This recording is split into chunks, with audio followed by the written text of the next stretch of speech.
तो इसमें हमें एंजाइम के बारे में पढ़ना है। एंजाइम दो पोर्शन देखेंगे आज हम, एक एंजाइम देखेंगे और एंजाइम के बाद देखेंगे न्यूक्लियक अम्ल, नाभिकीय अम्ल DNA और RNA के बारे में। सबसे पहले यहाँ पे हम देख लेते हैं एंजाइम। एंजाइम होते क्या हैं? उच्च अणुभार वाले नाइट्रोजन युक्त जटिल कार्बनिक पदार्थ। उच्च अणुभार वाले, जिनका अणुभार कैसा होता है और छोटा है, अधिक होता है। नाइट्रोजन युक्त पाया क्या जाता है? नाइट्रोजन पाया जाता है। और होते कौन से पदार्थ हैं? कार्बनिक पदार्थ होते हैं, जो कहाँ पर पाए जाते हैं? जीवित कोशिकाओं में। कहाँ पर पाए जाते हैं? जीवित कोशिकाओं में पाए जाते हैं। क्या कहलाते हैं? एंजाइम कहलाते हैं। तो एंजाइम की डेफिनेशन हो जाएगी आपकी, उच्च अणुभार वाले नाइट्रोजन युक्त जटिल कार्बनिक पदार्थ जो कहाँ पर पाए जाते हैं? जीवित कोशिकाओं में पाए जाते हैं। पाए जाने का मतलब कि ये बनते हैं, उत्पन्न होते हैं। कहाँ पर उत्पन्न होते हैं? जीवित कोशिकाओं में। कैसे होते हैं? उत्पन्न होते हैं। इन्हें हम क्या कहते हैं? एंजाइम कहते हैं। और जो रासायनिक अभिक्रियाएँ होती हैं, रासायनिक अभिक्रियाएँ या रासायनिक क्रियाओं को ये क्या करते हैं? उत्प्रेरित करने का काम करते हैं। किसका कार्य करते हैं? उत्प्रेरित करने का कार्य करते हैं। इस कारण एंजाइमों को क्या कहा जाता है? जैव उत्प्रेरक भी कहा जाता है। क्या कहा जाता है? जैव उत्प्रेरक। एंजाइम को हम विकर भी कहते हैं और एंजाइम को हम क्या कहते हैं? जैव उत्प्रेरक भी कहते हैं। तो हमने देखा उच्च अणुभार वाले नाइट्रोजन युक्त जटिल कार्बनिक पदार्थ जो कहाँ उत्पन्न होते हैं? जीवित कोशिकाओं में उत्पन्न होते हैं। क्या कहलाते हैं? एंजाइम या विकर कहलाते हैं। ये रासायनिक अभिक्रियाओं को क्या कहते हैं? उत्प्रेरित करने का कार्य करते हैं। उत्प्रेरित करने का मतलब रासायनिक अभिक्रिया को संपन्न होने के लिए प्रेरित करते हैं। इस कारण इन्हें हम क्या कह देते हैं? जैव उत्प्रेरक कह देते हैं। क्या कह देते हैं? जैव उत्प्रेरक। और जितने भी एंजाइम होते हैं, सभी एंजाइम किसके बने होते हैं? प्रोटीन के बने होते हैं। किसके बने होते हैं? प्रोटीन के। ये ऑब्जेक्ट के रूप में आपसे पूछा जा सकता है एंजाइम का निर्माण किससे होता है? प्रोटीन से होता है। तो सभी एंजाइम किससे मिलकर के बने होते हैं? प्रोटीन से मिलकर के बने होते हैं। अब यहाँ पर हमें देखना है, एक उदाहरण देख लेते हैं एंजाइम का। आपने बार बार देखा होगा जब हम क्या कहते हैं? शर्करा का जल अपघटन करते हैं। शर्करा का फॉर्मूला क्या हो जाएगा? C12H22O11। इसका हम क्या कर रहे हैं? जल अपघटन, यानी किसके साथ क्रिया? H2O के साथ क्रिया। किसकी उपस्थिति में की जाती है? इनवर्टेज नामक एंजाइम की उपस्थिति में। किसकी उपस्थिति में? इनवर्टेज नामक एंजाइम। ये क्या हो जाएगा? एंजाइम हो जाएगा। इनवर्टेज नामक एंजाइम की उपस्थिति में ये क्रिया होती है। तो यहाँ पर C6H12O6 और प्लस में C6H12O6 यानी ग्लूकोज और फ्रक्टोज का क्या होता है? निर्माण होता है। और ये क्या हो जाएगी? आपकी शर्करा हो जाएगी। तो यहाँ पे आप देख रहे हैं कि ये एंजाइम काम कर रहा है। यहाँ पर हमने शर्करा का क्या कराया? जल अपघटन कराया। लेकिन उपस्थिति किसकी है? यहाँ पर इनवर्टेज नामक एंजाइम की उपस्थिति है। ये इनवर्टेज नामक एंजाइम शर्करा को जल अपघटित होने में क्या करता है? सहायता करता है। यानी इस क्रिया को क्या करेगा? उत्प्रेरित करेगा। क्रिया को क्या करेगा? उत्प्रेरित करेगा। इसी कारण हम एंजाइमों को क्या कहते हैं? जैव उत्प्रेरक कहते हैं। क्या कहते हैं? जैव उत्प्रेरक कहते हैं। इसके अलावा यहाँ पे हमें देखना है कि जो आपके एंजाइम होते हैं ये जैव उत्प्रेरक तो होते ही हैं। अब जैव उत्प्रेरक के साथ साथ जो अभिक्रिया है, ये अभिक्रिया की गति को 1 करोड़ गुना बढ़ा देते हैं। कितनी वृद्धि कर देते हैं? लगभग 1 करोड़ गुना। प्लस का चिन्ह बना देते हैं। इससे प्लस के चिन्ह का मतलब कैसे हो जाएगा? वृद्धि से हो जाएगा। तो ये जैव उत्प्रेरक के रूप में काम कर रहे हैं और अभिक्रिया को क्या कर रहे हैं? 1 करोड़ गुना बढ़ा रहे हैं। तो अभिक्रिया कैसे हो जाएगी? अत्यंत तीव्र गति से हो जाएगी। अभिक्रिया कैसी हो जाएगी? अत्यंत तीव्र गति से हो जाएगी।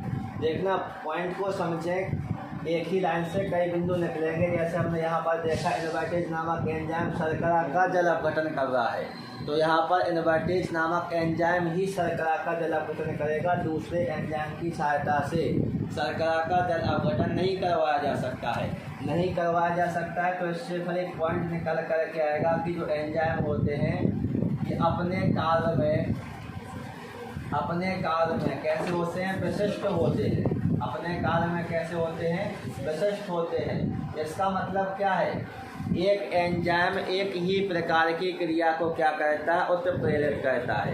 एक एंजाइम एक ही प्रकार की क्रिया को क्या करेगा? उत्प्रेरित करेगा। इस कारण बताया गया है कि एंजाइम अपने कार्य में कैसे होते हैं? विशिष्ट होते हैं। ये किसके रूप में काम करते हैं?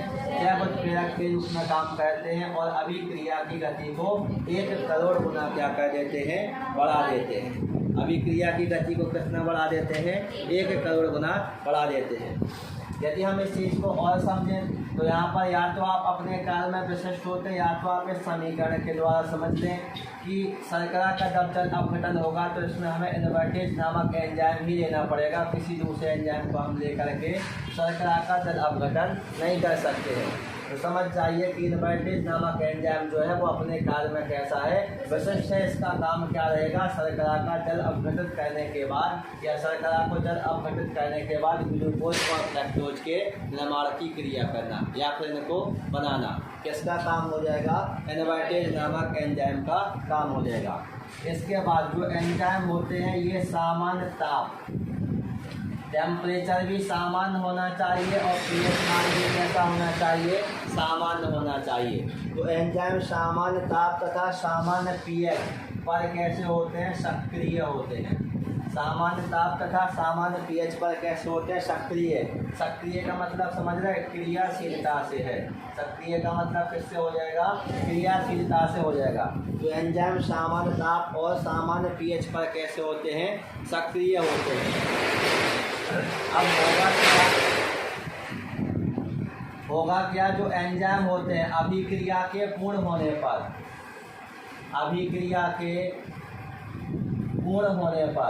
यदि अभिक्रिया पूर्ण हो जाती है तो अभिक्रिया के पूर्ण होने पर ये उत्प्रेरकों के समान अपनी पूर्व अवस्था में आ जाते हैं। किस अवस्था में आ जाते हैं? अपनी पूर्व अवस्था में आ जाते हैं। मतलब अपनी मूल अवस्था को प्राप्त कर लेते हैं। जिस अवस्था में ये पहले थे उसी अवस्था में फिर से आ जाएंगे। जैसे हमने यहाँ पर देखा कि इनवर्टेज नामक एंजाइम है, ये क्या कर रहा है? शर्करा का जल अपघटन करके इसको ग्लूकोज और फ्रक्टोज में परिवर्तित कर रहा है। और जैसे ही शर्करा जल अपघटित होकर के ग्लूकोज और फ्रक्टोज में परिवर्तित हो जाती है तो उसके बाद ये जो इनवर्टेज नामक एंजाइम है जिस अवस्था में इस क्रिया में भाग ले रहा था उसी अवस्था में वापस बाद में शेष बच जाएगा। मतलब अपनी मूल अवस्था या फिर पूर्व अवस्था में वापस आ जाते हैं। इसके साथ साथ यदि हम देखें तो जो एंजाइम होते हैं इनकी उपस्थिति में जो अभिक्रियाएं होती हैं ये कैसी होती हैं? तीव्र गति से होती हैं। यहाँ पे बताया ही गया था कि अभिक्रिया की गति को क्या कर देते हैं? 1 करोड़ गुना लगभग बढ़ा देते हैं। तो इनकी उपस्थिति में अभिक्रियाएं कैसी होती हैं? तीव्र गति से होती है। यानी ये अभिक्रियाओं की गति को क्या कर देते हैं? बढ़ा देते हैं। तो ये क्या हो जाएंगी? आपकी एंजाइम की विशेषताएँ हो जाएंगी। एंजाइम की क्या हो जाएंगी? विशेषताएँ। एक एंजाइम एक ही प्रकार की क्रिया को उत्प्रेरित करता है। मतलब ये अपने कार्य में कैसे होते हैं? अत्यंत विशिष्ट होते हैं। यदि अभिक्रिया कैसी हो जाए? पूर्ण हो जाए। तो अभिक्रिया के पूर्ण होने के बाद एंजाइम अपनी मूल अवस्था में कैसे आ जाते हैं? वापस आ जाते हैं। एंजाइम अभिक्रियाओं को उत्प्रेरित करने का कार्य करते हैं। मतलब अभिक्रिया तीव्र गति से संपन्न कराने में क्या करते हैं? सहायक होते हैं। इस कारण एंजाइमों को क्या कहा जाता है? जैव उत्प्रेरक कहा जाता है। ये सामान्य पीएच और सामान्य ताप पर ही कैसे होते हैं? सक्रिय होते हैं। और इनकी उपस्थिति में अभिक्रियाएं कैसी होती हैं? तीव्र गति से होती हैं। तो ये क्या हो गए? आपके एंजाइमों के गुण या एंजाइमों के लक्षण या तो हम क्या कह सकते हैं? एंजाइमों की विशेषताएँ कह सकते हैं। अब यदि मानव के शरीर में एंजाइमों की क्या हो जाए? कमी, एंजाइमों की क्या हो जाए, कमी। तो एंजाइमों की कमी के फलस्वरूप क्या होने लगती है, विकृति यानी बीमारी, जैसे हम क्या कह देते हैं, रोग कह देते हैं। क्या कहा जाता है, रोग कहा जाता है। जैसे यहाँ पे बताया गया फेनिलकीटोन्यूरिया के बारे में। फेनिलकीटोन्यूरिया ये क्या है, बीमारी है। फेनिलकीटोन्यूरिया नामक बीमारी उत्पन्न हो जाती है। यह किसकी उपस्थिति के कारण होती है, फेनिलएलानिन हाइड्रोक्सी एंजाइम। इसकी कमी के कारण होगी। फेनिलएलानिन या एलानिन लिख सकते हैं, हाइड्रोक्सी एंजाइम। ये किसका नाम है, ये है एंजाइम का नाम, फेनिलएलानिन हाइड्रोक्सी एंजाइम। यदि इस एंजाइम की क्या हो जाए, कमी, तो कौन सी विकृति होगी, फेनिलकीटोन्यूरिया। कौन सी विकृति हो जाएगी, फेनिलकीटोन्यूरिया नामक विकृति हो जाएगी। अब इसमें होता क्या है, यदि ये बीमारी हो जाए फेनिलकीटोन्यूरिया, तो क्या होगा, जो शरीर है, शरीर में क्या होगा, शरीर में खराब पदार्थ जिनका शरीर में कोई उपयोग नहीं होता है, खराब पदार्थ कैसे होने लगते हैं, एकत्रित होने लगते हैं। यदि फेनिलकीटोन्यूरिया से व्यक्ति कैसा हो जाए, ग्रसित हो जाए, तो उस व्यक्ति के शरीर में खराब पदार्थ कैसे होने लगते हैं, एकत्रित होने लगते हैं, और जो मस्तिष्क को नुकसान पहुंचाते हैं। यही खराब पदार्थ किसको नुकसान पहुंचाते हैं, मस्तिष्क को क्या कहते हैं, नुकसान पहुंचाते हैं। किसको नुकसान पहुंचाएंगे, मस्तिष्क को क्या करेंगे, ये नुकसान पहुंचाएंगे। अब जब मस्तिष्क को नुकसान पहुंचाएंगे तो जो बच्चे रहेंगे, बच्चों में मंद बुद्धि माना उनका विकास नहीं हो पाता है। कौन सा विकास, मस्तिष्क का विकास, मानसिक विकास नहीं हो पाता है। तो जो ऐसे बच्चे रहेंगे वो कैसे होंगे, मंद बुद्धि वाले होंगे। कैसे हो जाएंगे, मंद बुद्धि वाले हो जाएंगे। और इस रोग को यदि हमें क्या करना है, दूर करना है, तो भोजन कैसा लेना चाहिए, फेनिलएलानिन, जिसमें क्या पाया जाता हो, फेनिलएलानिन पाया जाता हो। तो हमें किसकी पूर्ति करनी पड़ेगी, शरीर में फेनिलएलानिन नामक एंजाइम की पूर्ति करनी पड़ेगी। तो हमने देखा कि यदि एंजाइम की क्या हो जाए, कमी, तो मानव के शरीर में फिर क्या होते हैं, रोग देखने के लिए मिलते हैं। जैसे फेनिलकीटोन्यूरिया, यह बीमारी किस एंजाइम की कमी के कारण होती है, फेनिलएलानिन या यहाँ पर एलानिन कह सकते हैं, एलानिन कह सकते हैं, हाइड्रोक्सी एंजाइम, इसकी कमी के कारण होती है। इस रोग में क्या होता है, मानव के शरीर में खराब पदार्थ एकत्रित होने लगेंगे, जिससे मस्तिष्क को क्या पहुंचेगा, नुकसान। और जब मस्तिष्क को नुकसान पहुंचेगा तो फिर जो बच्चे होंगे वो कैसे होंगे, मंद बुद्धि के होंगे। और इससे बचने के लिए फिर कौन सा भोजन लेना चाहिए, जिसमें क्या पाया जाता हो, फेनिलएलानिन की मात्रा उपस्थित हो। इसके अलावा रक्त जो आपका होता है, रक्त में क्या जमने लगते हैं, थक्का जमने लगते हैं। रक्त में क्या बनने लगता है, थक्का जमने लगता है। और रक्त में थक्का जमने लगेगा तो फिर क्या होगा, व्यक्ति की क्या हो जाएगी, मृत्यु हो जाएगी। जिससे अब जब रक्त में थक्का जमेगा तो मृत्यु कैसे हो जाएगी, सबसे पहले तो क्या होगा, हृदय रोग, जिसे हम क्या कहते हैं, हार्ट पेशेंट बन जाएगा व्यक्ति। जब हार्ट पेशेंट बन जाएगा तो फिर व्यक्ति की क्या हो जाएगी, मृत्यु हो जाएगी। इसलिए स्ट्रेप्टोकाइनेज नामक एंजाइम दिया जाता है, मतलब शरीर में रक्त का थक्का ना जम पाए, इसके लिए क्या किया जाता है, स्ट्रेप्टोकाइनेज नामक एंजाइम। व्यक्ति को कौन सा एंजाइम दिया जाएगा, स्ट्रेप्टोकाइनेज नामक एंजाइम दिया जाएगा। तो आप बात समझ पा रहे हैं, यदि एंजाइमों की क्या हो जाए, कमी, तो फिर मानव शरीर में क्या देखने के लिए मिलते हैं, रोग। जिसमें हमने एक देखा फेनिलकीटोन्यूरिया, और दूसरा कौन सा देखा, रक्त में क्या जमने लगता है, थक्का जमने लगता है, जिससे हृदय रोग होने लगते हैं। हृदय रोग ज़्यादा हो जाएगा तो फिर व्यक्ति की क्या हो जाएगी, मृत्यु। और इससे बचने के लिए क्या दिया जाता है, स्ट्रेप्टोकाइनेज नामक एंजाइम व्यक्ति को दिया जाता है। तो ये हो जाएंगे आपके एंजाइम की कमी से होने वाले रोग। तो अभी हमने डेफिनेशन देखी, एंजाइम की विशेषताएं देखी और एंजाइम की कमी से होने वाले रोग। इसके बाद यदि हम देखें तो जो एंजाइम होते हैं, इन एंजाइमों का क्या उपयोग है, एंजाइमों का उपयोग क्या है। तो सबसे पहले बताया गया कि यदि कार्बोहाइड्रेट का क्या किया जाए, किण्वन किया जाए। किसका किण्वन किया जाए, कार्बोहाइड्रेट का किण्वन, यानी फर्मेंटेशन की क्रिया की जाए। तो कार्बोहाइड्रेट के किण्वन के फलस्वरूप क्या प्राप्त होता है, विस्की, रम, ये एक प्रकार के कौन से पदार्थ हैं? पेय पदार्थ। और किसके अंतर्गत आते हैं? शराब, एल्कोहल के अंतर्गत आते हैं। तो कार्बोहाइड्रेट के किण्वन के फलस्वरूप किसका निर्माण करने में? बियर, विस्की, रम आदि के निर्माण में किसका उपयोग किया जाता है? एंजाइमों का उपयोग किया जाता है। इसके बाद हम लिख सकते हैं पनीर बनाने में। पनीर बनाने में भी किसका उपयोग किया जाता है? एंजाइमों का उपयोग किया जाता है। और किण्वन की क्रिया के द्वारा या फर्मेंटेशन की क्रिया, इंग्लिश में फर्मेंटेशन कहते हैं, किण्वन की क्रिया के द्वारा या फर्मेंटेशन की क्रिया के द्वारा सीरे से किसका निर्माण करने में? एल्कोहल का निर्माण करने में। एल्कोहल का निर्माण करने में सीरा क्या है? गन्ने के रस से शक्कर के क्रिस्टलों को पृथक करने के पश्चात, गन्ने के रस से क्या बनाई जाती है? शक्कर। और गन्ने के रस से शक्कर के क्रिस्टलों को पृथक करने के पश्चात जो गाढ़ा बदबूदार चिपचिपा पदार्थ शेष बचता है, उस गाढ़े बदबूदार चिपचिपे पदार्थ को क्या कहते हैं? सीरा। अब इस सीरे से और अधिक मात्रा में शक्कर प्राप्त नहीं होती है, लेकिन यदि इस सीरे का क्या करा दिया जाए? किण्वन करा दिया जाए, फर्मेंटेशन की क्रिया करा दी जाए, तो फिर किसका निर्माण हो जाता है? एल्कोहल का निर्माण हो जाता है। और इन्हें केमिस्ट्री में ही हम क्वेश्चन देखेंगे कि किस प्रकार ये बनता है। इसके फलस्वरूप यदि हम देखें तो मीठे शरबतों को बनाने में, मीठे शरबत बनाने में, जलेबी बनाने में, जलेबी तो आप जानते ही हो, मैदा को क्या किया जाता है? सड़ाया जाता है।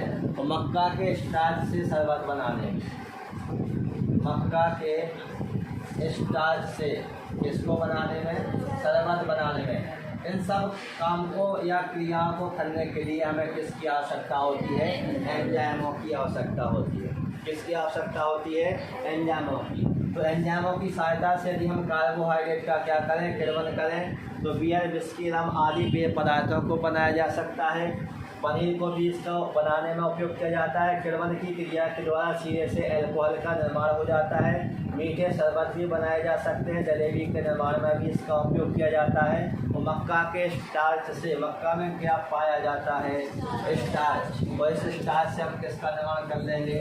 शरबत का निर्माण कर लेंगे। तो इसके लिए हमें किसकी आवश्यकता होगी? इसके लिए हमें एंजाइम की आवश्यकता होगी। किसकी आवश्यकता होगी? एंजाइम की। तो एंजाइम का उपयोग अच्छा है कि नहीं है? भाई एल्कोहल बनाने में इसका उपयोग कर रहे हैं, तो उपयोग तो अच्छा है। इसी से तो देश की अर्थव्यवस्था टिकी हुई है। आदमी खुद नहीं टिक पाता है, लेकिन देश की अर्थव्यवस्था को टिका देता है। वह कौन सा पेय पदार्थ है जिसकी सहायता से आदमी खुद नहीं टिक पाता है, लेकिन उसकी सहायता से देश की अर्थव्यवस्था टिकी रहती है? वो सब एल्कोहल श्रेणी के पदार्थ हैं। अब देखो कुछ एंजाइमों को हम देख लेते हैं यहाँ पर। कुछ एंजाइमों को, जैसे हमने यहाँ पर देखा क्या? यूरिया। यूरिया पर कौन सा एंजाइम काम करेगा? यूरिएज। कौन सा एंजाइम काम करेगा? यूरिएज। यूरिया पर हमेशा यूरिएज एंजाइम ही काम करेगा। क्यों करेगा? क्योंकि ये एंजाइम अपने कार्य में कैसे होते हैं? अत्यंत विशिष्ट होते हैं। तो यूरिया पर कौन सा एंजाइम क्रिया करता है? यूरिएज नामक एंजाइम क्रिया करता है। और इसको किस में परिवर्तित कर देता है? अमोनिया और CO2 में परिवर्तित कर देता है। किस में परिवर्तित कर देता है? अमोनिया और CO2 में परिवर्तित कर देता है। इसके अलावा यदि हम देखें तो माल्टोज पर कौन सा एंजाइम क्रिया करता है? माल्टेज एंजाइम क्रिया करता है। कौन सा एंजाइम क्रिया करता है? माल्टेज एंजाइम क्रिया करता है। और ये माल्टेज क्या करेगा? माल्टोज को किस में परिवर्तित कर देगा? ग्लूकोज में परिवर्तित कर देगा। किस में परिवर्तित कर देगा? ग्लूकोज में। इसके बाद यदि हम देखें तो स्टार्च पर इमाइलेज कौन सा एंजाइम क्रिया करता है? इमाइलेज नामक एंजाइम क्रिया करता है। और ये किसको? स्टार्च को किस में परिवर्तित कर देता है? ग्लूकोज में परिवर्तित कर देता है। स्टार्च को इमाइलेज नामक एंजाइम किस में परिवर्तित कर देता है? ग्लूकोज में परिवर्तित कर देता है। इसके बाद यदि हम देखें क्या? वसा है क्या? वसा तेलीय युक्त खाद्य पदार्थ जो होते हैं किसके अंतर्गत आते हैं? वसा या चिकना युक्त खाद्य पदार्थों को क्या कहा जाता है? वसा कहा जाता है। वसा के ऊपर कौन सा एंजाइम क्रिया करता है? लाइपेज नामक एंजाइम क्रिया करता है। और ये वसा को किस में परिवर्तित कर देता है? वसीय अम्ल में परिवर्तित कर देता है। किस में परिवर्तित कर देता है, बसीय अम्ल में परिवर्तित कर देता है। ऐसे ही यदि अपन देखें तो क्या होता है, RNA होता है और ये क्या होता है, DNA होता है, नहीं होता है, RNA और DNA, इसके ये न्यूक्लियस या न्यूक्लियस नामक एंजाइम क्रिया करेगा और इसको किस में परिवर्तित कर देगा, न्यूक्लियोटाइड में परिवर्तित कर देगा। किस में परिवर्तित कर देगा, न्यूक्लियोटाइड में। तो आप देख रहे हैं कि यूरिया के ऊपर कौन सा एंजाइम काम करेगा, यूरिएट एंजाइम ही काम करेगा। माल्टोज के ऊपर माल्टेज एंजाइम ही काम करेगा।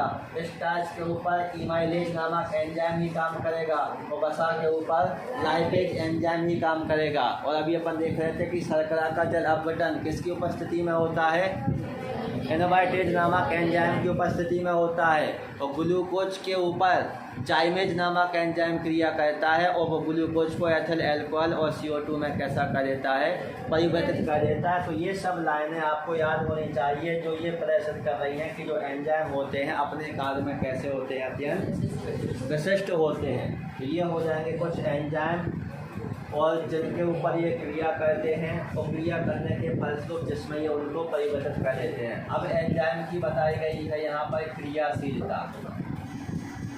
एंजाइम की क्रियाशीलता किसके ऊपर डिपेंड करती है, तो सबसे पहले यहाँ पर बताया गया, अभी आपने देखा था कि ये ताप के ऊपर डिपेंड करता है। अभी अपन देख रहे थे कि ये pH मान के ऊपर डिपेंड करता है। सामान्य ताप और सामान्य क्या होना चाहिए, pH होना चाहिए, ताकि एंजाइम कैसा हो, अधिक क्रियाशील हो। अब एंजाइम की सांद्रता कितनी है, तो यहाँ पर हम लिख सकते हैं एंजाइम की सांद्रता के ऊपर, किसके ऊपर डिपेंड करेगा, एंजाइम की सांद्रता के ऊपर डिपेंड करेगा। इसके बाद पदार्थ की सांद्रता, जिस पदार्थ के ऊपर ये क्रिया करेगा उसकी सांद्रता कितनी है। तो एक तो देखो एंजाइम किस कंडीशन में उपयोग किया जा रहा है उसकी सांद्रता कितनी है, वो किस पदार्थ के ऊपर उपयोग किया जा रहा है उस पदार्थ की भी सांद्रता कितनी है, उसके ऊपर भी डिपेंड करता है। अब जब क्रिया जिसके ऊपर करेगा तो नया पदार्थ बनेगा, तो नए बनने वाले पदार्थ की सांद्रता